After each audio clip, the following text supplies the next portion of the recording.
নমস্কার, আমি অরিন্দম ভগত। আমাদের পঠন পাঠনের ইউটিউব চ্যানেলে তোমাদের স্বাগত জানাই। আজকে আমরা পঞ্চায়েতের ফার্স্ট ক্লাস নিয়ে উপস্থিত হয়েছি। আমরা আজকে বাংলা স্টার্ট করব, ঠিক আছে? এবার গল্প হচ্ছে কি পড়তে হবে বাংলায়। প্রথমে আমাকে সিলেবাস জানতে হবে, কোন চ্যাপ্টারগুলোর থেকে কোশ্চেন এসছে সেইগুলো জানবো, ধরে ধরে তোমাদের দেখাবো কিভাবে কোশ্চেন এসছে। আমরা কি করবো স্যার, আমরা বাংলায় কিভাবে এগাবো তার একটা মাইন্ড ম্যাপ তোমাদেরকে দিচ্ছি। আমরা করব কি, প্রত্যেকটা চ্যাপ্টার মিন স্যার যে চ্যাপ্টারগুলোর ইম্পর্টেন্স আছে আমাকে আগে এটা বুঝতে হবে যে আমি কোন পরীক্ষা দিতে যাচ্ছি। আমি কিন্তু পঞ্চায়েতের পরীক্ষা দিতে যাচ্ছি, আমি কিন্তু বাংলায় অনার্স করতে যাচ্ছি না বা বাংলা নিয়ে আমি রিসার্চ করতে যাচ্ছি না। আমি ব্যাকরণ শেখার জন্য আমি জিরো থেকে একটা নতুন ট্রেন্ড শুরু হয়েছে মার্কেটে, জিরো থেকে হিরো, একদম জিরো থেকে হিরো হয়ে যাবে। আমি জিরো থেকে হিরো হওয়ার জন্য এখানে আসিনি। যারা ভাবছো যে আমি জিরো থেকে হিরো হব ব্যাকরণ শিখে, তাদের জন্য এটা ক্লাস নয়, তারা স্কিপ করে দিতে পারবে। আমরা কি শিখতে এসেছি? আমি শিখতে এসেছি বাংলা ব্যাকরণ ততটুকুটাই যতটুকুটা আমার পঞ্চায়েতে লাগবে। কারণ প্রত্যেকটা পরীক্ষার একটা আলাদা ডিমান্ড আছে। আমি এমন কিছু সাবজেক্টে এমন কিছু ইনভেস্ট করব না যেটার আমি আউটপুট পাবো না অন্য পরীক্ষায়। ধরে নাও, আমি কি বলতে চাইছি বোঝো। ধরে নাও আমি এখানে বাংলার একদম ডিটেলসে ছোট ছোট ছোট ছোট করে পড়তে গেলাম, গিয়ে আমার এই আউটপুটটা আমি অন্য পরীক্ষাতে আর লাগাতে পারবো না, আমার পঞ্চায়েতেই লাগবে। কারণ হাতে গোনা দু একটা পরীক্ষায়, আমাদের ওয়েস্ট বেঙ্গলের কম্পিটিটিভ পরীক্ষায় বাংলা লাগে, যেমন আবগারি দপ্তরে লাগে। আগে ক্লাসিক মিসলেনিয়াসে লাগতো, এখন পরিমাণ কমে গেছে। আর একটা পরীক্ষা যেটা পঞ্চায়েত, এখন যেটা একদম মার্কেটে, এটাই এখন গরম মার্কেট যে পঞ্চায়েত হবে। জানি না, এখনো নোটিফিকেশন নেই, তবে আমাদের মন্ত্রী শ্রী দিলীপ বাবুর কথা অনুযায়ী আমরা খুব শীঘ্রই হয়তো এই পঞ্চায়েতের নোটিফিকেশন দেখতে পাবো।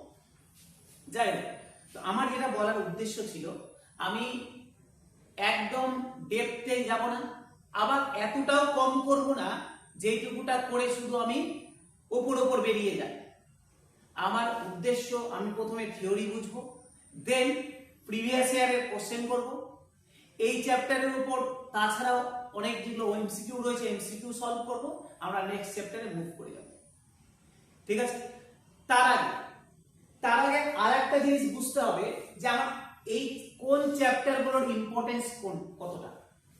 তুমি যদি প্রিভিয়াস ইয়ারের কোশ্চেন সলভ করো, মিসলেনিয়াস, ক্লাসিক, যে যখন ব্যাকরণ গুরুত্ব ছিল, পঞ্চায়েত।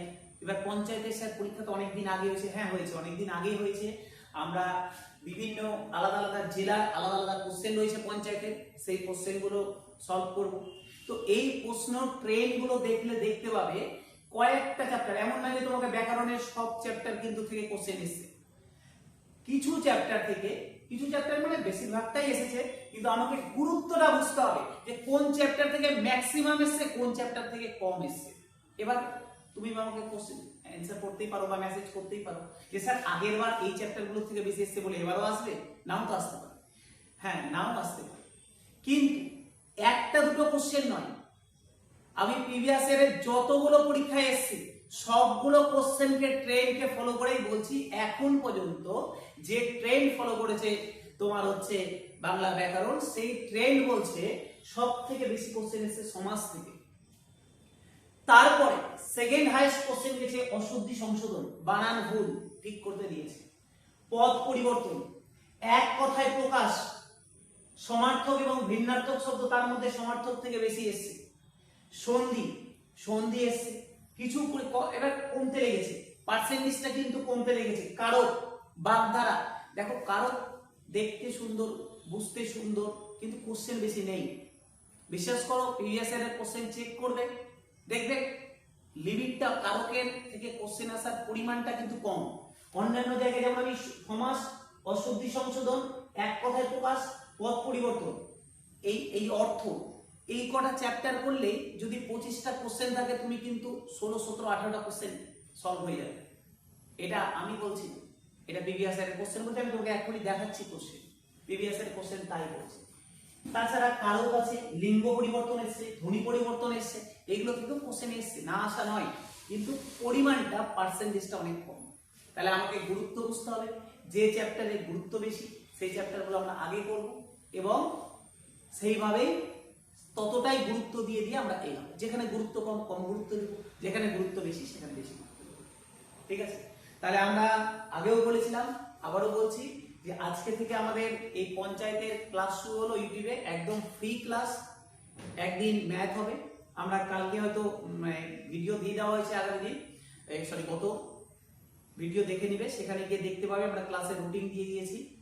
ম্যাথ ক্লাস হবে একদিন, বাংলা একদিন, ইংরেজি একদিন, জিকে একদিন, উইকলি 4টা করে ক্লাস হবে। এবং এতটুকু তোমাদের অ্যাসিওর করছি, একদম full syllabus A to Z, যা পরীক্ষায় আসার মতো সিলেবাস রয়েছে, 100% কমন দেওয়া আমার কাজ নয়। আমার কাজ হচ্ছে তোমাকে সিলেবাসে যা বলা আছে সেইটুকুটা পড়াবো। ঠিক আছে, 100% কমন আসবে এরকম কোনো ধরনের কোনো জায়গাতে হতেই পারে না যে কম্পিটিটিভ লাইনে 100% কমন আসবে। তবে হ্যাঁ, তোমাকে এতটুকু রেডি করে দেবো যে তোমাকে যাই কোশ্চেন আসুক না কেন তুমি নিজে থেকে সেই কোশ্চেন সলভ করতে পারবে। ঠিক আছে, কোথাও কোনো পেড ব্যাচের দরকার নেই, তুমি রেগুলার ক্লাস করো। যদি রিসেন্ট এক্সাম ঘোষণা করে দেয় তাহলে আমরাও ক্লাসের সংখ্যাটা বাড়িয়ে দিই, কিন্তু এখন যেহেতু কোনো চাপাচাপি নেই, আমরা এখন ধীরে ধীরে অল্প অল্প করে পড়তে চাই। যা পড়া থাকবে পড়ো, যেগুলো কাজ দেওয়া থাকবে করবে। যদি পিডিএফ লাগে আমরা পরে হোয়াটসঅ্যাপ গ্রুপ করবো, এখনই নয়, একটু পরে হোয়াটসঅ্যাপ গ্রুপ করবো, সেখানে তোমাদের সমস্ত পিডিএফ যা দেওয়ার সেখানে দেওয়া হবে। ঠিক আছে, এবার ক্লাস আমরা আজকে সমাজ দিয়ে শুরু করবো। ঠিক আছে, সমাজ দিয়ে শুরু করবো। ক্লাস শুরু করার আগে আমি একটু প্রিভিয়াস ইয়ারের 2-1টা কোশ্চেন দেখাই, 2-3টা বছরের কোশ্চেন দেখাই, তাহলে তুমি বুঝতে পারবে যে কোন জায়গাটার গুরুত্বটা কতটা। ঠিক আছে, 2-1টা কোশ্চেন তোমাকে শুধু দেখাচ্ছি।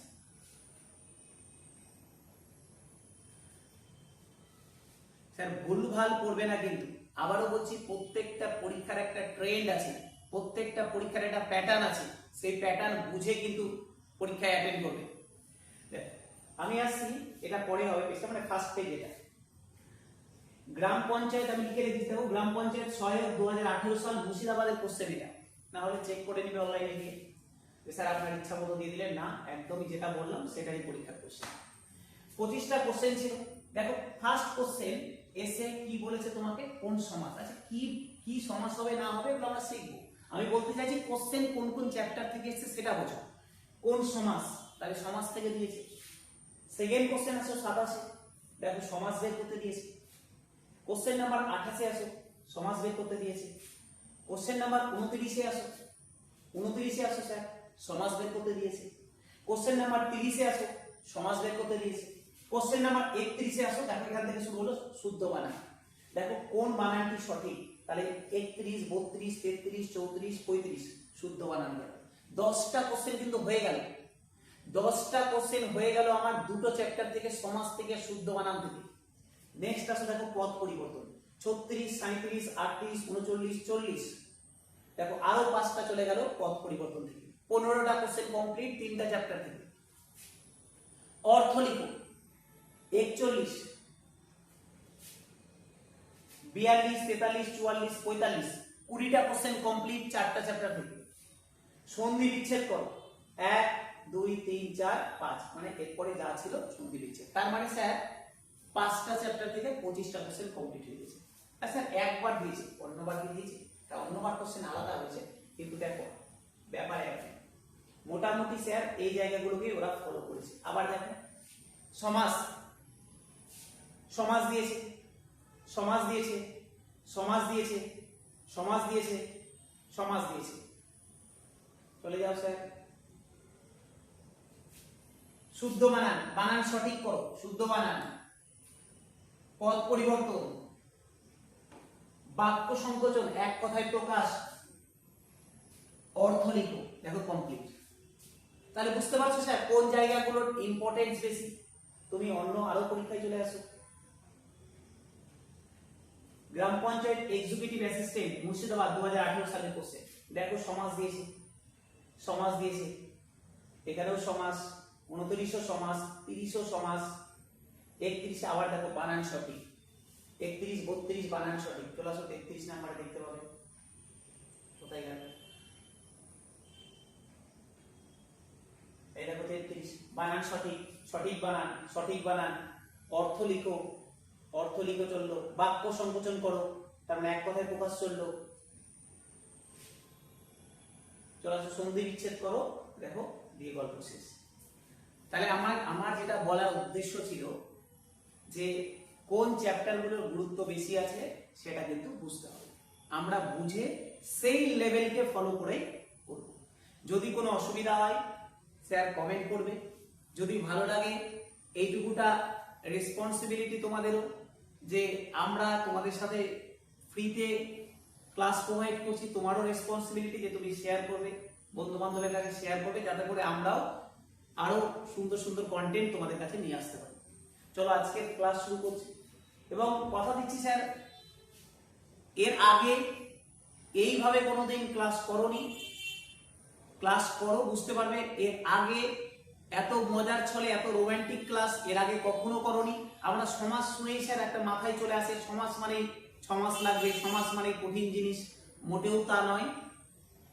আমরা সুন্দরভাবে মজার ছলে সমাজকে শিখবো এবং ক্লাসটা এখান থেকে আমরা শুরু করছি। চলো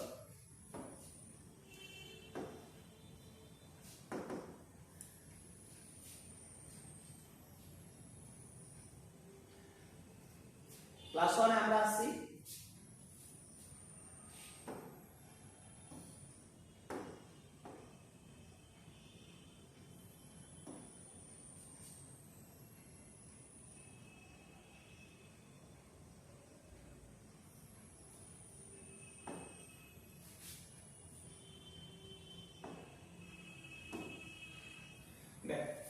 আমরা প্রথম ক্লাস সমাস নিয়ে আসলাম, সমাসে আমরা কি কি করব স্যার এবার আমরা একটা একটা করে আসি।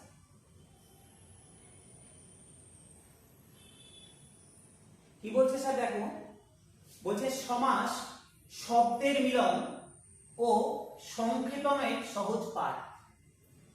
মিলন এবং সংক্ষেপণের একটা সহজ পাঠ হচ্ছে সমাস। মিলন স্যার কিসের মিলন, কিসের সংক্ষেপণ বুঝবো, বুঝবো অবশ্যই বুঝবো।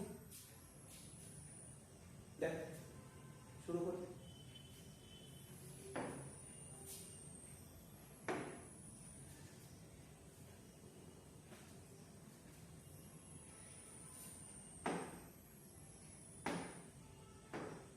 দেখো বলছে সমাস সংজ্ঞা ও ধারণা।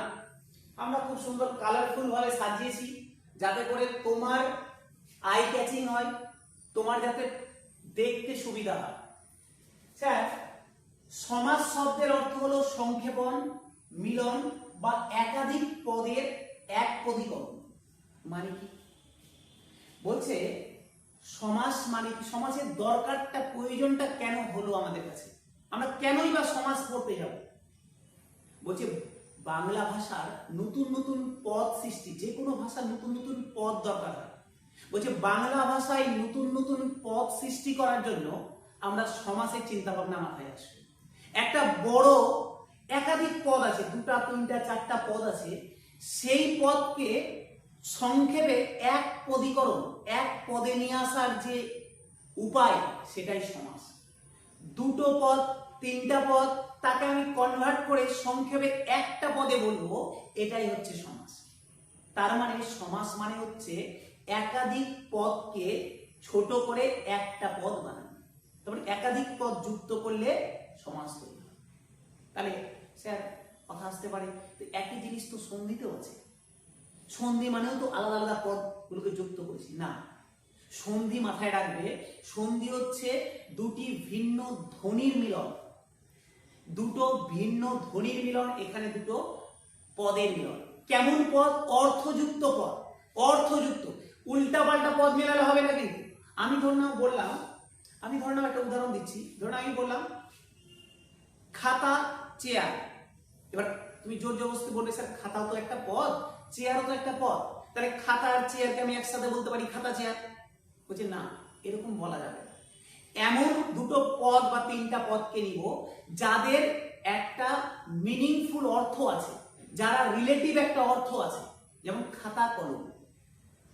খাতা কলম এটাকে যদি আমি ভাঙি তো খাতা ও কলম।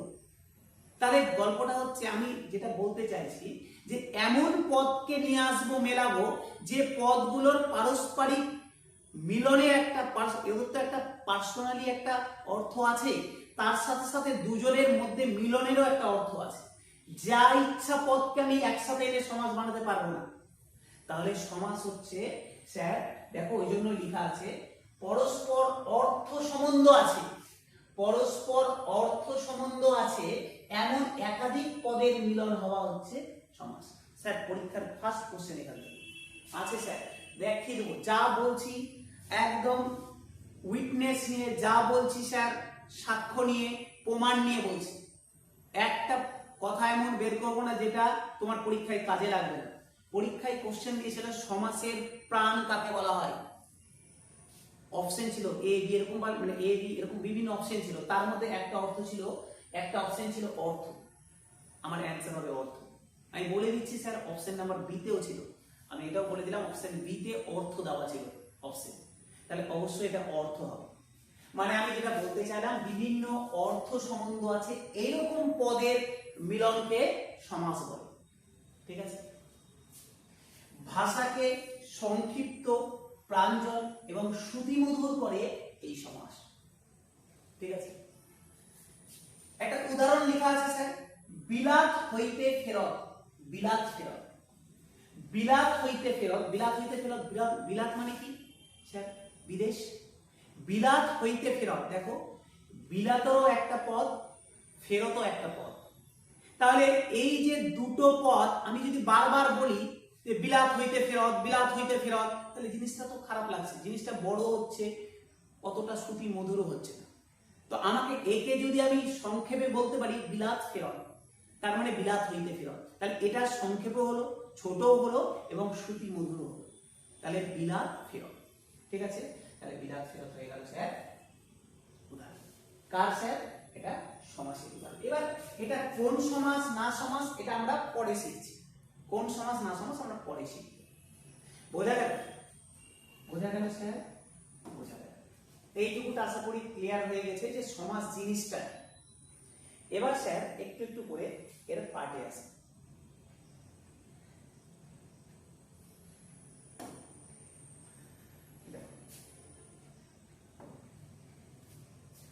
বলছে স্যার সমস্ত পদ কি জিনিস, পূর্বপদ পরপদ কি জিনিস, ব্যাস বাক্য কি জিনিস, এগুলো আমাকে বুঝতে হবে। ঠিক আছে, তাহলে আমাকে আগে বুঝতে হবে স্যার, আগে দুটো জিনিস বুঝি, সমস্ত পদ কি জিনিস আর হচ্ছে ব্যাস বাক্য কি জিনিস, তারপরে বুঝবো পূর্বপদ আর পরপদ কি জিনিস। আগে এই দুটো বুঝে নিই, তারপরে আমরা এটা বুঝবো। ঠিক আছে, তারপরে আমরা এটা বুঝবো। চলো দেখি, আগে ডেফিনেশন পড়ি, তারপরে একটা উদাহরণ দিব, একদম ক্লিয়ার হয়ে যাবে। কি বলছে? সমস্ত পদ সমাসবদ্ধ বা সমাস সন্নিপন পদটিকে সমস্ত পদ বলা হয়। যেমন রাজপুত্র, এই যে রাজপুত্র এটা হচ্ছে সমাসবদ্ধ পদ বা সমস্ত পদ, রাজপুত্র। আচ্ছা স্যার রাজপুত্রকে যদি ভাঙি রাজার পুত্র, তাহলে রাজার পুত্রকে সংক্ষেপে হলো রাজপুত্র, তাহলে এই রাজপুত্রটা হচ্ছে সমাসবদ্ধ পদ বা সমস্ত পদ। আর স্যার এই যে ব্যাস বাক্য দেখতে পাচ্ছ, এই সমাসবদ্ধ পদকে যদি আমি বড় করে যেটা লিখছিলাম, বড় করে যেটা বলছিলাম, সেটা হচ্ছে ব্যাস বাক্য। মানে রাজার পুত্র, এই রাজার পুত্রটা হচ্ছে ব্যাস বাক্য। রাজার আলাদা পদ, পুত্র আলাদা পদ। এখানে স্যার রাজপুত্র একটাই পদ, তাহলে এই রাজার পুত্র এটা হচ্ছে ব্যাস বাক্য। রাজার পুত্র, আমি যদি এটাকে ভাঙতাম স্যার, তাহলে হতো আমার রাজার পুত্র, রাজার রাজার, এটা হচ্ছে স্যার ব্যাস বাক্য। রাজার পুত্রটা ব্যাস বাক্য আর রাজপুত্রটা হচ্ছে কি স্যার, রাজপুত্রটা হচ্ছে সমাসবদ্ধ পদ বা সমস্ত পদ। বোঝা গেল?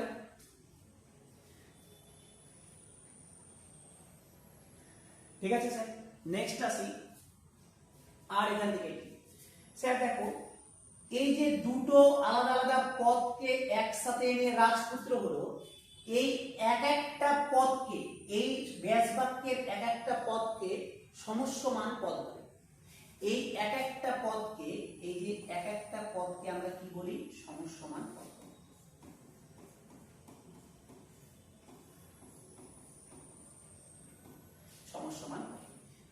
হয়তো বানান এদিক ওদিক হতে পারে স্যার, চালিয়ে নেবো, কারণ উদ্দেশ্য আমার শিখতে হবে, অপশন ক্লিক করতে হবে। ঠিক আছে, তাহলে এই যে স্যার দেখতে পেলাম, এই যে রাজার পুত্র, এই দুটো আলাদা আলাদা পদ, এক একটা পদকে আমরা সমসমান পদ বলি।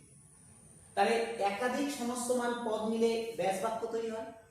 আর এই ব্যাস বাক্যের যে সংক্ষেপণ রূপ রাজপুত্র, সেটা হচ্ছে গিয়ে সমষ্টি পদ বা সমাসবদ্ধ পদ।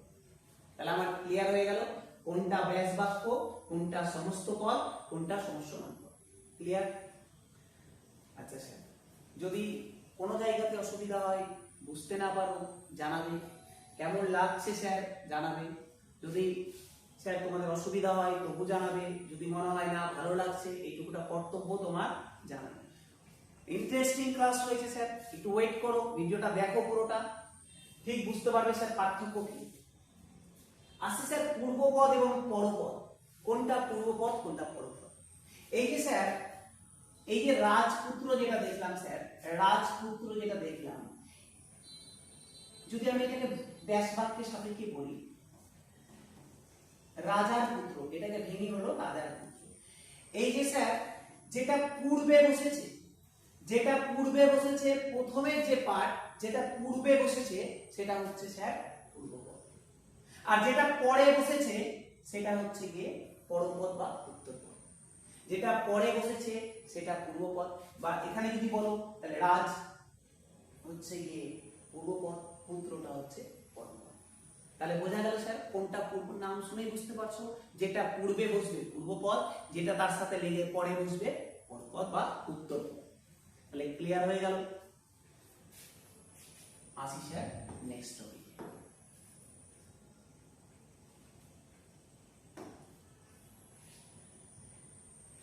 সমাসের প্রধান প্রকার কি কি সমাস আছে স্যার?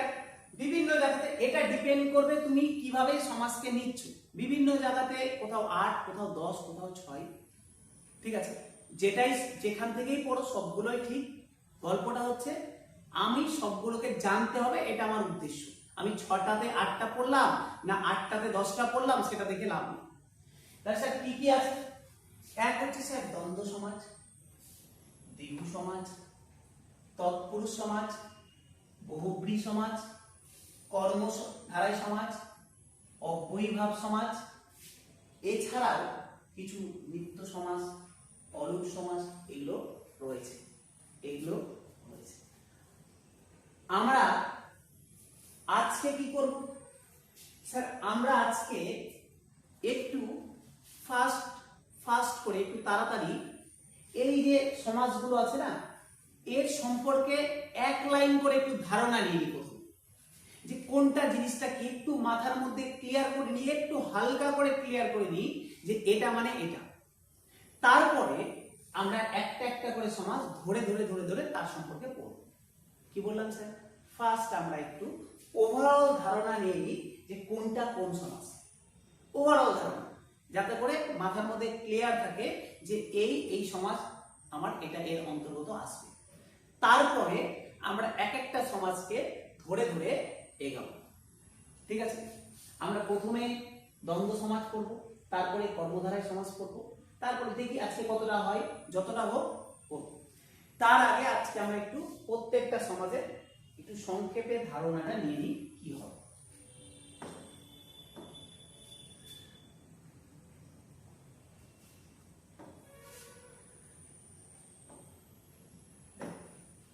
আমরা দ্বন্দ্ব সমাজ মানে স্যার, দ্বন্দ্ব কথাটার মানে কি বলতো? দ্বন্দ্ব কথার মানে লড়াই, দ্বন্দ্ব কথার মানে ঝগড়া। কিন্তু এখানে দ্বন্দ্ব মানে কিন্তু ঝগড়া লড়াই নয়, এখানে দ্বন্দ্ব মানে হচ্ছে একটা মিলন। এখানে দ্বন্দ্ব হচ্ছে একটা মিলন। কেমন মিলন স্যার?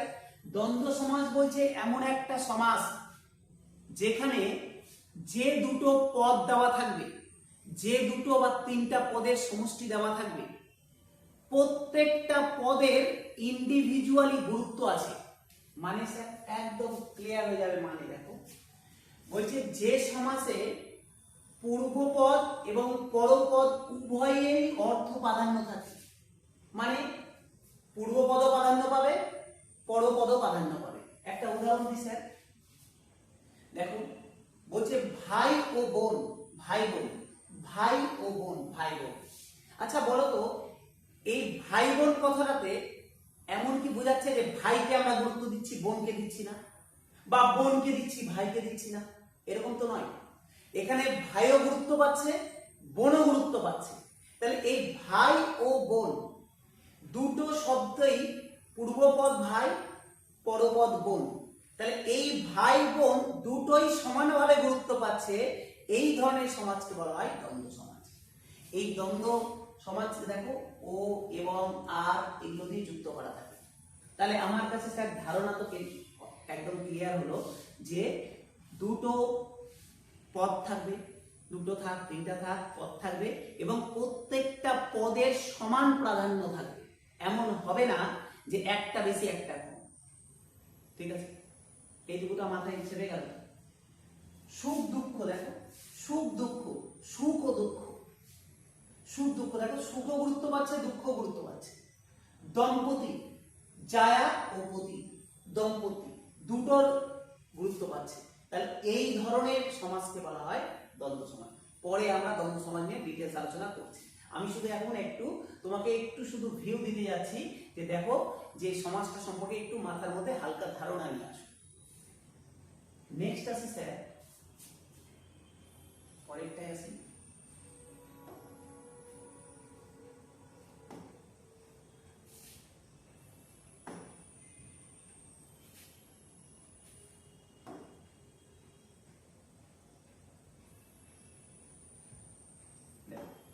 বলছে কর্মধারায় সমাস।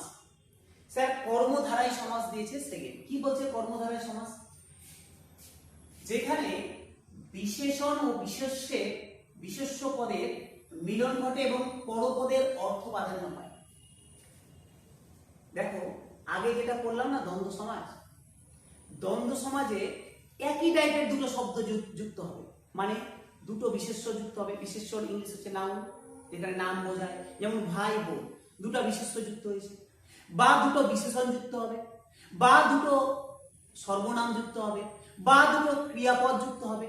মানে একই টাইপের জিনিস যুক্ত হবে। এমন হবে না যে বিশেষ্যের সাথে সর্বনাম যুক্ত হয়েছে, বিশেষ্যের সাথে ক্রিয়াপদ যুক্ত হয়েছে, এরকম হবে না কিন্তু, বা বিশেষণ বিশেষ্য যুক্ত হয়েছে।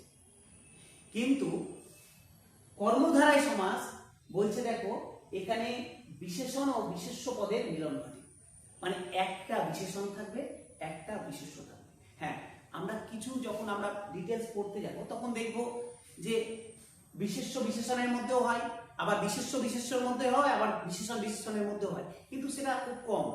বেশিরভাগটাই, আমি তো একটা ওভারঅল বলছি এখন, বেশিরভাগটাই স্যার বিশেষণ এবং বিশেষ্য পদের মধ্যেই সমন্বয় দেখা যায়। আর একটা এখান থেকে ইম্পর্টেন্ট জিনিস, যে বেশিরভাগ সময়ে, সব সময় নয় তবে বেশিরভাগ সময়েই পরপদ যেটা, পরের পদটা যেটা, সেটা প্রাধান্য পাবে।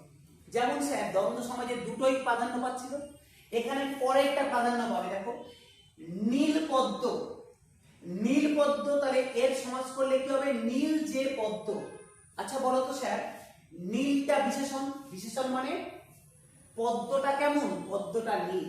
তাহলে এই পদ্মটার কালারকে দেখিয়েছে নীল, তাহলে পদ্মটা বিশেষ্য, আর এর দোষ গুণ অবস্থা যে বোঝায় তাকে তো বিশেষণ বলে। তাহলে এর কালারটাকে বুঝিয়েছে নীল, তাহলে নীলটাকে বিশেষণ। তাহলে বিশেষণ আর বিশেষ্য, তারই তো মিলন নীল পদ্ম। এবার বলো স্যার যে এই নীল পদ্মতে নীলটা ইম্পর্টেন্ট না পদ্মটা ইম্পর্টেন্ট? বলছে একটা পদ্ম যার কালার নীল, তা নীলটা কি ইম্পর্টেন্ট? শুধু আমি নীল বললে তো কোনো মানে পাবে না, কিন্তু পদ্ম তো মিনিং আছে, পদ্মটা ইম্পর্টেন্ট। পদ্মটা কেমন? নীল। তাহলে এখানে পরপদটা প্রাধান্য পাচ্ছে, পরপদটা পদ্মটা প্রাধান্য পাচ্ছে, এই জন্য স্যার এটা কর্মধারায় সমাস। দেখো নীল পদ্ম, ঠিক আছে। দেখো মহান যে পুরুষ, মহাপুরুষ, মহান যে পুরুষ। আচ্ছা স্যার মহানটা প্রাধান্য পাচ্ছে না পুরুষটা প্রাধান্য পাচ্ছে? নিঃসন্দেহে পুরুষটার কথা বলেছে তো। মহাপুরুষ মানে কি? একটা পুরুষকে বলছে তো মহাপুরুষ, এমন তো নয় মহান শব্দটাকে বলছে, পুরুষটাকে বলছে। পুরুষটা কেমন? মহান। তাহলে কে প্রাধান্য পাচ্ছে? পুরুষটা পাচ্ছে। এই পুরুষটার গুণ বোঝাচ্ছে সে মহান, তাহলে এটা হচ্ছে বিশেষণ, পুরুষটা হচ্ছে বিশেষ্য, আর কে প্রাধান্য পাচ্ছে? পুরুষটা পাচ্ছে। কি সমাস? কর্মধারয় সমাস। ঠিক আছে, বুঝলাম স্যার। নেক্সট চলে আসি স্যার।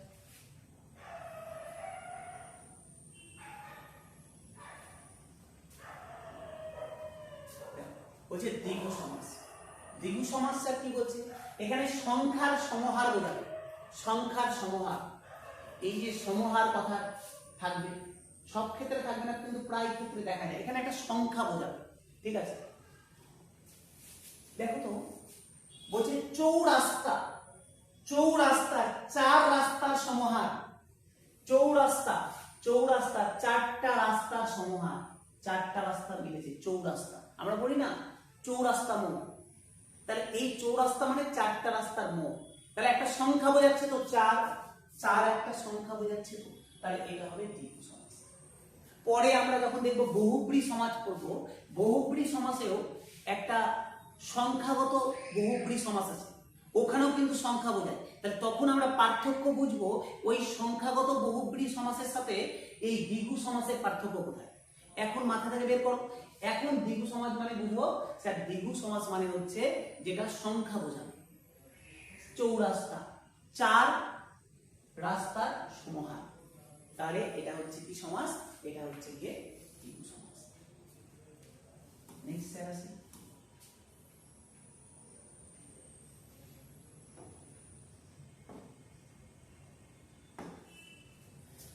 তৎপুরুষ সমাস। স্যার তৎপুরুষ সমাস বলছে দেখো, পূর্বপদের বিভক্তি লোপ পেয়ে যে সমাস হয় এবং পরপদের অর্থ প্রাধান্য পায় তাকে আমরা তৎপুরুষ সমাস বলি। স্যার পরপদের অর্থ তো কর্মধারা সমাসও প্রাধান্য পেয়েছে। হ্যাঁ পেয়েছে, কিন্তু ওখানে আমরা এই বিভক্তির গল্প পড়িনি।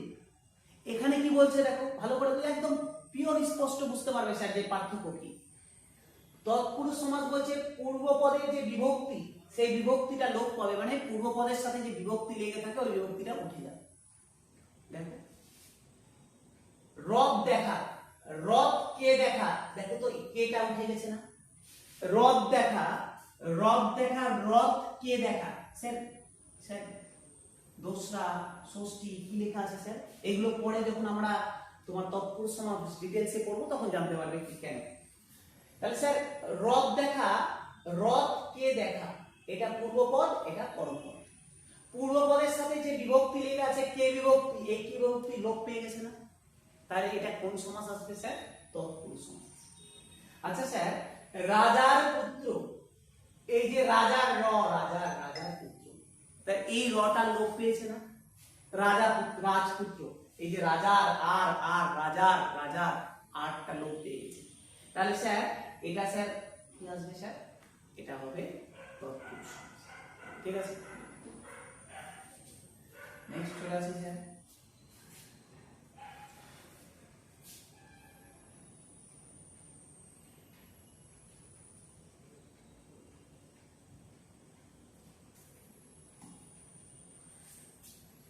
দেখ বহুব্রী সমাস, বহুব্রী সমাস হচ্ছে ঠিক স্যার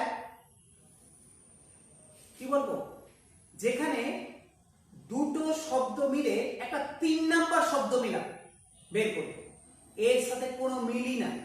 দেখো বলছে এই সমাসের পূর্বপদ বা পরপদ কারোর অর্থ না বুঝিয়ে সম্পূর্ণ ভিন্ন এক তৃতীয় অর্থ বোঝাবে। যেমন 10 আনন যার দশানন, স্যার দশানন বলতে কাকে বোঝায়? রাবণকে। তাহলে দেখো সমাসটা কি ছিল? দশানন, 10 আনন যার দশানন, কাকে বোঝালো? দশানন, রাবণকে বোঝালো। তাহলে 10 আনন যারের সাথে রাবণের কোনো সম্পর্ক আছে না। তাহলে এমন কিছু সমাস যাকে ভাঙলে তৃতীয় যে সমাসবদ্ধ পদটা তৈরি হবে সেটা না পূর্বপদের সাথে মিল আছে না পরপদের সাথে মিল আছে, একটা 3 নাম্বার পদ সৃষ্টি হবে। ঠিক আছে, যেমন দেখো গায়ে হলুদ, গায়ে হলুদ কাকে বলে? গায়ে হলুদ দেওয়া হয় যে অনুষ্ঠানে তার নাম গায়ে হলুদ। গায়ে হলুদ দেওয়া হয় যে অনুষ্ঠানে তার নাম গায়ে হলুদ। বলতো গায়ে হলুদ দেওয়া হয় যে অনুষ্ঠানে, এর সাথে গায়ে হলুদের মিল আছে? গায়ে হলুদ মানে কি আমরা গায়ে হলুদ মেখে না, এটা গায়ে হলুদ হচ্ছে একটা রীতি। কি বোঝায়? গায়ে হলুদ দেওয়ার যে অনুষ্ঠান তাকে বোঝায়। তাহলে একটা সম্পূর্ণ গায়ে হলুদ দেওয়ার যে অনুষ্ঠান, এটাকে যখন আমি সমাসবদ্ধ পদে নিয়ে আসছি, দাঁড়াচ্ছে গায়ে হলুদ, একদম সম্পূর্ণ আলাদা একটা মিনিং দাঁড়াচ্ছে। তাহলে এটা হচ্ছে গিয়ে বহুব্রী সমাস। ঠিক আছে?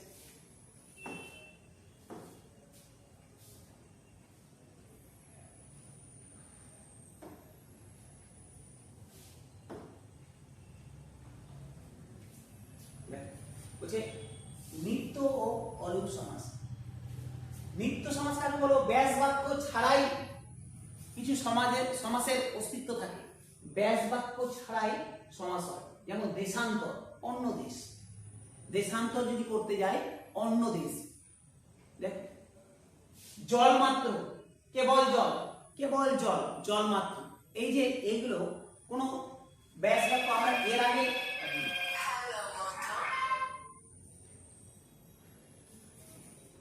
এর আগে যে আমরা পড়লাম না, এর আগে যেগুলো দেখবে প্রত্যেকটা ব্যাস বাক্যের একটা মিনিং ছিল। রাজার পুত্র, তারপরে যদি আরো পড়ি বিনা পানিতে যার, বিনা পানি, তাহলে প্রত্যেকটার একটা মিনিং আছে। এখানে দেখো কেবল জল, অন্য দেশ। তাহলে এই ধরনের ব্যাস বাক্য ছাড়াই যে সমাসগুলো তৈরি হয়, নিত্য সমাস। হ্যালো, হ্যাঁ বলো। 1:30 স্যার।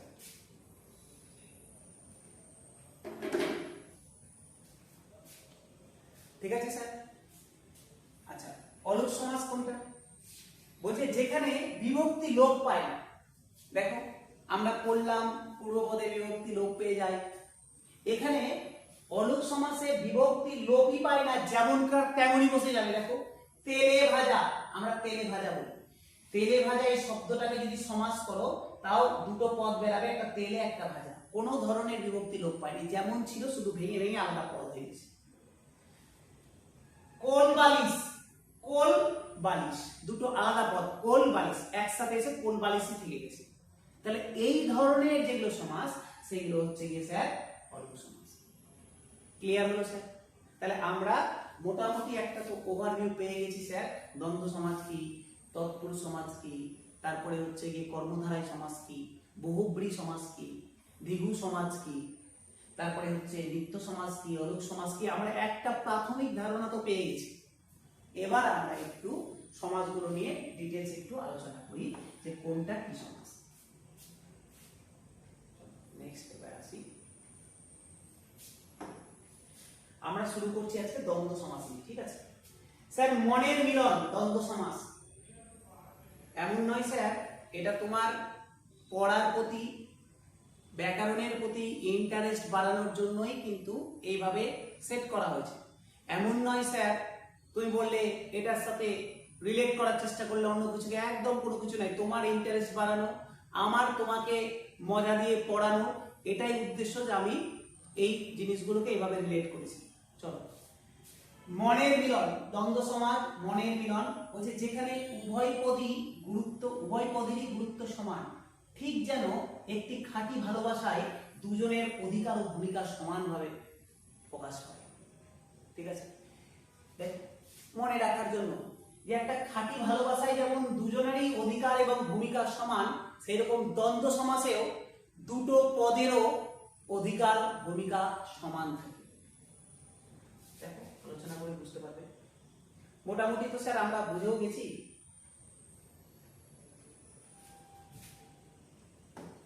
কি বলছে স্যার? ছবি দেখে বুঝতে পারছো স্যার কি বলতে চাইছে? দ্বন্দ্ব মানে বিবাদ নয়, মধুর মিলন। দ্বন্দ্ব মানে বিবাদ নয়, আমরা দ্বন্দ্ব এখানে মারপিট দ্বন্দ্বে যাব না।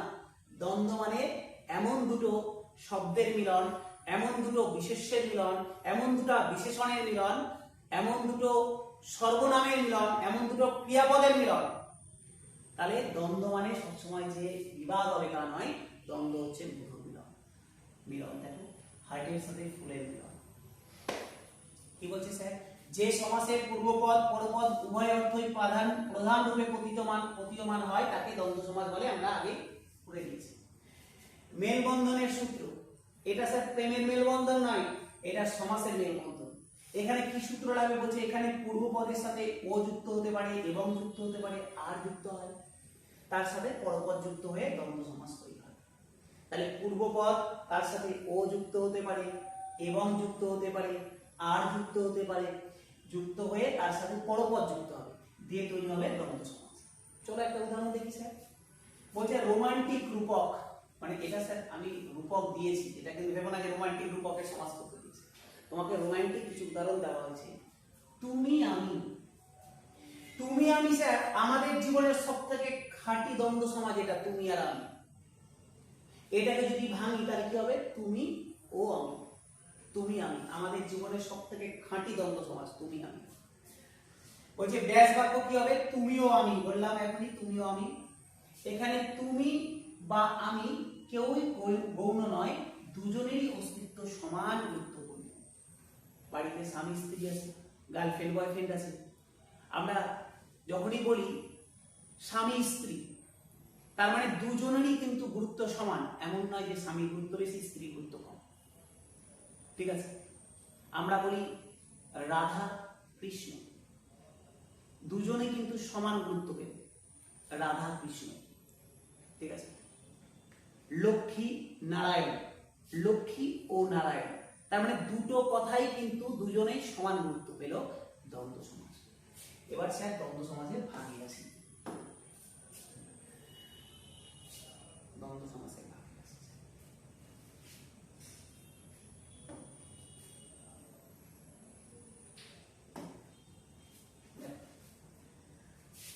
দ্বন্দ্বের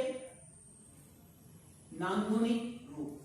স্যার নান্দনিক রূপ মানে কি বলতে চাইছি, নান্দনিক রূপ মানে একটু ভালোভাবে তোমাকে বোঝাতে চাইছি। নান্দনিক মানে হচ্ছে প্রাকৃতিক, তার সৌন্দর্যের রূপ। আমরা দ্বন্দ্ব সমাজের যে সৌন্দর্যের রূপ, সেই রূপটা এখানে বোঝাতে চাইছি, ঠিক আছে। এটা এটা স্যার এটা বেশ কিছু মেলবন্ধন এখানে দেওয়া হয়েছে, দেখো তো ভালো করে স্যার বুঝবে, একদম ক্লিয়ার হয়ে যাবে স্যার, ভালো করে বুঝবে। মানে দ্বন্দ্ব সমাজ কি কি হতে পারে, এবার আমরা সেগুলো নিয়ে আলোচনা করছি। দ্বন্দ্ব সমাজের যে নান্দনিক রূপ, দ্বন্দ্ব সমাজের যে প্রকারভেদ, আমরা সেটা নিয়ে এবার আলোচনা করছি। দুটো প্রিয় সত্তার একই সুতায় বাধা পড়ে এক হওয়ার রূপ হচ্ছে দ্বন্দ্ব সমাজ। কি সুন্দর কথা না, দুটো প্রিয় সত্তার একই সুতোয় বাধা পড়ে এক হওয়ার রূপ। আলাদা আলাদা সত্তা রয়েছে, বাধা পড়ে একটা রূপ নিল, সেই রূপটাই হচ্ছে দ্বন্দ্ব সমাজ। দেখো বলছে রাধা কৃষ্ণ, রাধা ও কৃষ্ণ ঐশ্বরিক ভালোবাসার চিরন্তন জুটি। এগুলো স্যার তোমাকে বোঝানোর জন্য দিয়েছি, হ্যাঁ এগুলো লাগবে না। আচ্ছা স্যার রাধা কৃষ্ণ, রাধা ও কৃষ্ণ বুঝে তো গেছি স্যার দ্বন্দ্ব সমাজ, কিন্তু গল্প হচ্ছে কোন দ্বন্দ্ব। আচ্ছা বলো তো স্যার, রাধাটা বিশেষ্য পদ না, কৃষ্ণটাও বিশেষ্য পদ না, তাহলে এই যে রাধা কৃষ্ণ, এটা স্যার বিশেষ্য প্লাস বিশেষ্য, তাহলে বিশেষ্য প্লাস বিশেষ্য মিলে এই রাধা কৃষ্ণ তৈরি হলো না। একই রকম দেখো দম্পতি, জায়া ও পতি, এটাও স্যার সংসার ও দাম্পত্যের আদি রূপ। এটা বোঝাতে চেয়েছি যে জায়া ও পতি, যে দম্পতি জিনিসটা কি, সংসার, এবং আমরা বলি না দম্পতি। তাহলে এই যে জায়া ও পতি, এটাও দেখো স্যার, এটাও দুটা বিশেষ্য, বিশেষ্য প্লাস বিশেষ্য, এটা একটা বিশেষ্য, পতি একটা বিশেষ্য। পরেরটাই আছে স্যার ধনী দরিদ্র, ধনী ও দরিদ্র, ধনী ও দরিদ্র, দেখো স্যার আর কিন্তু গল্প নেই স্যার। ধনী কি বিশেষ্য? ধনী তো একজন ব্যক্তির আর্থিক অবস্থা বোঝাচ্ছে, তাই এটা বিশেষণ। দরিদ্রটাও একই রকম বিশেষণ। তাহলে এই যে ধনী ও দরিদ্র, এই দুটো স্যার বিশেষণ না, বিশেষণ প্লাস বিশেষণ, বিশেষণ প্লাস বিশেষণ। আমরা তো বুঝে গেলাম ধনী দরিদ্র, ধনী ও দরিদ্র, দুটো আলাদা আলাদা পদ মিলে একটা পদ বুঝিয়েছে। এখানে দুটোই সমানভাবে প্রাধান্য পাচ্ছে, ধনী দরিদ্র, এটা দ্বন্দ্ব সমাজ। কিন্তু দ্বন্দ্ব সমাজের কোন রূপ? বিশেষণ প্লাস বিশেষণ। স্যার পরেরটা দেখো তো, এটা ওটা কি হবে? এটা ও ওটা। আচ্ছা স্যার, এটা ওটা এই দুটোই সর্বনাম না, যেটাকে আমরা ইংরেজিতে প্রোনাউন বলি। তাহলে স্যার দুটো সর্বনাম মিলে এখানে তৈরি করেছে, তাহলে এটাও দ্বন্দ্ব সমাজ। কিন্তু কি কি মিলে হয়েছে? দুটো সর্বনাম প্লাস সর্বনাম, সর্বনাম প্লাস সর্বনাম। পরেরটা দেখো, দেখা শোনা, দেখা ও শোনা। স্যার এটাও তো দ্বন্দ্ব সমাজ, দেখা ও শোনা। কিন্তু এই যে দেখা ও শোনা, দেখা ও শোনা দুটো, দেখো তো এটাও একটা কাজ, ক্রিয়া, এটাও একটা ক্রিয়া না? তাহলে এখানে দুটো ক্রিয়াপদ যুক্ত হয়ে দ্বন্দ্ব সমাজ হয়েছে। তাহলে স্যার এটা হবে ক্রিয়াপদ প্লাস ক্রিয়াপদ, ক্রিয়াপদ প্লাস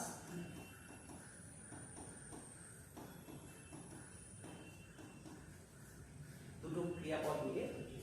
তাহলে স্যার বিশেষ্য বিশেষ্য মিলে হয়, বিশেষণ বিশেষণ মিলে হয়, সর্বনাম সর্বনাম যুক্ত হয়ে হয়, ক্রিয়াপদ ক্রিয়াপদ যুক্ত হয়েও কিন্তু দ্বন্দ্ব সমাজ।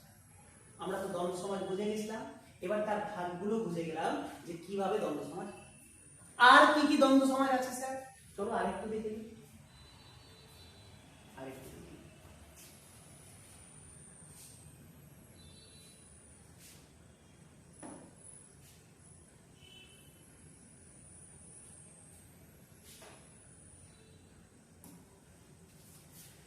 দেখো স্যার কি বলছে, আরো দুটো দ্বন্দ্ব সমাজ করছি। একটা হচ্ছে স্যার সমার্থক দ্বন্দ্ব, আর একটা হচ্ছে বিপরীতার্থক দ্বন্দ্ব। একটা সমার্থক দ্বন্দ্ব, একটা হচ্ছে বিপরীতার্থক দ্বন্দ্ব। সমার্থক দ্বন্দ্ব মানে বুঝতেই পারছো স্যার, একই মনের প্রতিধ্বনি। হয়তো লেখাটা একটু মানে আবজা হয়েছে, আমি বলে দিচ্ছি স্যার, লিখে নেবে, ঠিক আছে? চিঠি পত্র, স্যার একই টাইপের, সমার্থক মানে বুঝতে পারছো একই টাইপের দুটো পদ মিলে একটা সমষ্টি পদ বানাবে। চিঠি পত্র, চিঠি ও পত্র, দেখো দুটো একই জিনিস না, চিঠি আর পত্র দুটো একই পদ না, এই দুটো একই পদ নিয়ে চিঠি পত্র হয়েছে, এই জন্য স্যার এটা হচ্ছে যেটা চিঠি পত্র, এই জন্য এটা হচ্ছে সমার্থক দ্বন্দ্ব সমাজ। একইতে সমার্থক শব্দ মিলে হয়েছে। খাতা পত্র, খাতা ও পত্র একই টাইপের জিনিস মিলে হয়েছে, খাতা পত্র। হাট বাজার, হাট ও বাজার একই টাইপের জিনিস, হাট আর বাজার, এগুলো সব সমার্থক দ্বন্দ্ব সমাজ। পারবে করতে পরীক্ষায়? না পারার কিচ্ছু নাই, সে কিচ্ছু নাই, একটু প্র্যাকটিস করলেই কিন্তু করতে পারবে। প্রেম বিরহে সমীকরণ, স্যার প্রেম বিরহে, বিরহ মানে ছুটে যাওয়া, বিরহ মানে দূরে চলে যাওয়া, বিরহ মানে বিচ্ছেদ, স্যার বিপরীতার্থক শব্দ। দেখো প্রেম বিরহ, প্রেম ও বিরহ, প্রেম ও বিরহ বুঝতে পারছো দুটো একদম বিপরীত শব্দ, একটা প্রেম আর একটা বিরহ, বিচ্ছেদ। তাহলে এই দুটো মিলে যখন হলো প্রেম বিরহ, বিরহ, তাহলে এটাও দ্বন্দ্ব সমাজ। কিন্তু কেমন দ্বন্দ্ব স্যার? এটা বিপরীতার্থক দ্বন্দ্ব। মান অভিমান, দেখো এখানে লেখা আছে প্রেম বিরহ, ভালোবাসার দুটি অবিচ্ছেদ্য গুণ। স্যার দেখেছো জিনিসটাকে রোমান্টিক বানানো হয়েছে স্যার। মান অভিমান, মান ও অভিমান, মান ও অভিমান, মান অভিমান, স্যার এটাও দ্বন্দ্ব সমাজ। কেমন দ্বন্দ্ব? বিপরীতার্থক দ্বন্দ্ব। মিষ্টি ঝগড়া ও মান ভাঙানো, মান অভিমান। হাসি কান্না, হাসি ও কান্না, একটা হাসি একটা কান্না, দুটো মিলে হাসি কান্না, তাহলে এখানে কিন্তু দুটো বিপরীত শব্দ, তাহলে এটাও দ্বন্দ্ব সমাজ। কেমন দ্বন্দ্ব সমাজ স্যার? বিপরীতার্থক দ্বন্দ্ব সমাজ। মিলনের হাসি বিরহের অশ্রু, হাসি কান্না। নেক্সট চলে আসছে স্যার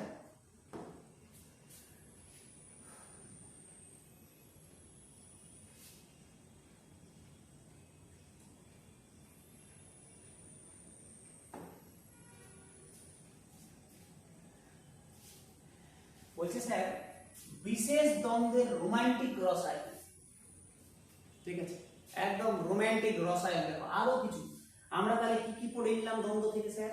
বিশেষ্য বিশেষ্য মিলে দ্বন্দ্ব পড়লাম, বিশেষণ বিশেষণ মিলে দ্বন্দ্ব পড়লাম, সর্বনাম সর্বনাম মিলে দ্বন্দ্ব পড়লাম, ক্রিয়াপদ ক্রিয়াপদ মিলে দ্বন্দ্ব পড়লাম। তারপরে স্যার কিছু আমরা পড়লাম সমার্থক দ্বন্দ্ব, বিপরীতার্থক দ্বন্দ্ব। এবার স্যার কিছু রোমান্টিক রসায়ন পড়বো দ্বন্দ্বে, কিছু সমীকরণ, কিছু রসায়ন বিদ্যা পড়বো, দ্বন্দ্বের কিছু রসায়ন পড়বো। একশেষ দ্বন্দ্ব। স্যার হোয়াট ইজ একশেষ দ্বন্দ্ব? একশেষ দ্বন্দ্ব বলছে সবাই মিলে এক আত্মা। একশেষ দ্বন্দ্ব স্যার সবাই মিলে এক হয়ে যাবে। দেখো কি সুন্দর। আমরাকে যদি ভাঙতে যায়, তুমি আমি ও সে, তুমি আমি ও সে তিনজন মিলে আমরা। তাহলে এখানে দেখো তো তুমি আমি সে তিনজনেরই গুরুত্ব পাচ্ছে, তুমি আমি সে তিনজনই গুরুত্ব পাচ্ছে, দিয়ে তৈরি হয়েছে আমরা। সবগুলো মিলে সবগুলোকে একসাথে এক কথায় বলে দিলাম আমরা। এটা হচ্ছে একশেষ দ্বন্দ্ব। নরমালি এটা সর্বনাম পদ দিয়েই হয়। ঠিক আছে, দেখো তুমি আমি আর সে মিলে যখন সৃষ্টি হয় এক স্বপ্নের পৃথিবী, তখন হচ্ছে আমরা। তোমরা, তুমি ও সে, এখানে আমি বাদ, তুমি ও সে তোমরা। তাহলে এটাও হচ্ছে দ্বন্দ্ব সমাস। কেমন দ্বন্দ্ব স্যার? একশেষ দ্বন্দ্ব, তুমি ও সে তোমরা। দেখো সর্বনাম সর্বনাম আসছে।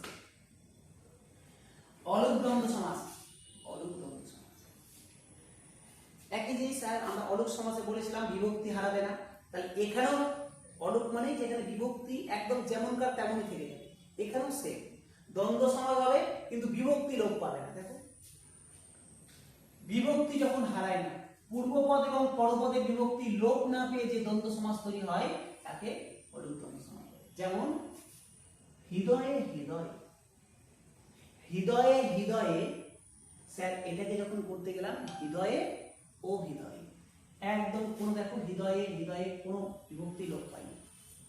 হৃদয়ে হৃদয়ে এ, হৃদয়ে এ, এই হৃদয়ে যে এ বিভক্তি আছে, এখানেও যে এ বিভক্তি আছে, পূর্বপদ পরপদ দুটোতেই যে এ বিভক্তি আছে, দেখো কোনোটাই লোপ পায়নি।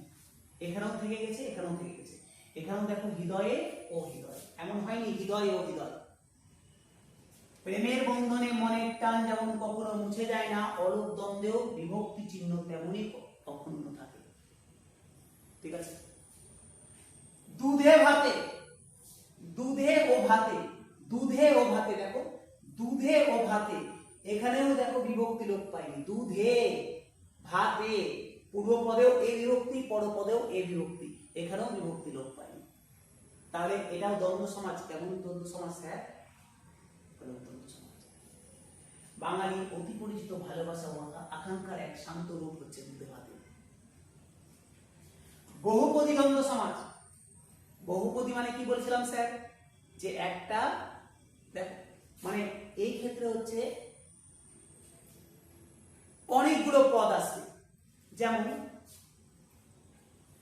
দেখো বহুপদী দ্বন্দ্ব সমাজ বলছে বহু মনের মেলা, তিন বা ততোধিক পদের মেলবন্ধন এই সমাসে হয়। যেমন রূপ রস গন্ধ, একসাথে রূপ রস গন্ধ একসাথে, তিনটা পদই কিন্তু প্রাধান্য পাচ্ছে, রূপও পাচ্ছে, রসও পাচ্ছে, গন্ধ পাচ্ছে, রূপ রস গন্ধ। স্যার এই রূপ আমরা যদি এটাকে ভাঙি তাহলে কি হবে? রূপ ও রস ও গন্ধ। কেমন স্যার? এটা মানে কি? রূপ রস গন্ধ মানে হচ্ছে প্রিয়তমার সমস্ত অনুভূতিকে একসাথে জুড়ে দেখার এক ব্যাকরণ সম্মত প্রকাশ। তোমার প্রিয়তমার যে টোটাল গুণকে একসাথে দেখার যে একটা শব্দের বহিঃপ্রকাশ, সেটা হচ্ছে রূপ রস গন্ধ। চোখ কান মন, চোখ কান মন ভাঙলে হবে চোখ ও কান ও মন। ভালোবাসার অনুধাবনের প্রধান তিন মন্ত্র, চোখ লাগবে, কান লাগবে, মন লাগবে। ভালোবাসতে গেলে চোখও লাগবে, কানও লাগবে, মনও লাগবে। তিনটাই সমানভাবে গুরুত্বপূর্ণ, কিন্তু তিনটা আলাদা আলাদা শব্দ স্যার। এটাও দ্বন্দ্ব সমাজ। কোন দ্বন্দ্ব স্যার? বহুব্রী দ্বন্দ্ব সমাজ, বহুপদী দ্বন্দ্ব সমাজ। বোঝা গেল স্যার? এই ছিল আমাদের দ্বন্দ্ব সমাজ। ক্লিয়ার হয়েছে? যদি কারো কোনো কোশ্চেন থাকে করে নাও।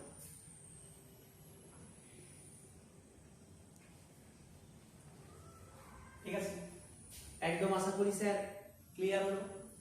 আমরা স্যার দেখো, আমরা নেক্সট দিন, আজকে প্রায় ঘন্টাখানেক হয়ে গেল, আমি যদি এখন শুরু করি কর্মধারায় সমাজ, তাহলে কিন্তু আরেকটু লম্বা হয়ে যাবে ক্লাস। দেখো একদম সুন্দরভাবে স্যার পরের দিন পড়বো স্যার, দেখবে একদম সুন্দরভাবে আমাদের জীবনে যা চলছে তাই দিয়ে আমরা সমাজ বুঝবো। ওই গতানুগতিক পড়ার ধারা, যে গতানুগতিক পড়ে এসে এটার সঙ্গে এটা যুক্ত, এটার সঙ্গে এটা যুক্ত, ওইভাবে ওই ধারাবাহিকতা থেকে বেরাই। আমরা একটু নিজের জীবনের সাথে রিলেট করে সমাজটাকে পড়ার চেষ্টা করি, আমরা ঠিক বুঝতে পারবো। আমরা পরের দিন কর্মধারায় সমাজ শুরু করব, শুধু কর্মধারায় না, তারপরে আরও করবো যতটা, ঘন্টাখানেক, মোটামুটি 1 ঘন্টা করে ক্লাস হবে। হ্যাঁ, কোনোদিন হয়তো 10 মিনিট বেশি হতে পারে, 10 মিনিট কম হতে পারে, মোটামুটি আমরা ঘন্টাখানেকের ক্লাস রাখবো। আজকে মোটামুটি ঘন্টাখানেক কাছে গেছে, এখন কর্মধারায় শুরু করলে লেট হয়ে যাবে। তো চলো আজকে এই পর্যন্তই থাক। যদি ভালো লাগে কমেন্ট করবে, যদি দ্বিতীয় ক্লাস চাও যে আমরা এভাবে কন্টিনিউ করি সমাজকে, অবশ্যই কমেন্ট করো। তোমাদের কমেন্ট দেখেই আমরা আমাদের পরবর্তী সিদ্ধান্ত নেব যে আমরা কোন পথে এগাবো। তো ভালো লাগলে অবশ্যই কমেন্ট করো, শেয়ার করো এবং অবশ্যই সাবস্ক্রাইব করে দিও। চলো দেখা হচ্ছে আবার পরবর্তী ক্লাসে।